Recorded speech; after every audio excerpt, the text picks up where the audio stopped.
కాకినాడ పోర్ట్‌కి మేము ఫిష్ కొనుగోలు చేయటానికి వెళ్ళడం జరిగింది. అక్కడ ఒక పెద్ద భారీ ఒక చేపని దీన్ని స్వాగ్ ఫిష్ అంటారు.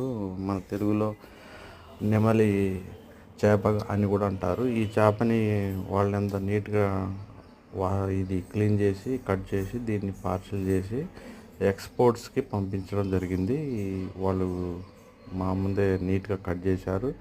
ఈ చేపని కట్ చేసి దీన్ని పీసుల లెక్క విభజించి దీన్ని ఐస్ పెట్టి విదేశాలకి మరి మన తెలుగు రాష్ట్రాలకి మరి మన ఇండియాలో ఉన్న ప్రతి రాష్ట్రానికి అవసరం చోటికి ఎక్స్పోర్ట్ పంపిస్తుంటారు.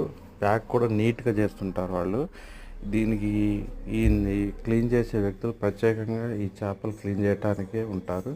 కావున మీరు ఈ వీడియోని క్లుప్తంగా చూడండి. ఈ చేపలు కావాలనుకున్న వాళ్ళు ప్రతి ఒక్కళ్ళైనా ఈ కాకినాడ పోర్టుకే వెళ్ళాల్సి వచ్చింది. అక్కడే భారీ ఎత్తున ఈ చేపలు రావడం జరిగింది. అక్కడ కేజీ కాడ నుంచి మనం చూడని చేప అనేది లేదు. అన్ని రకాల చేపలు అక్కడ అందుబాటులో ఉన్నాయి.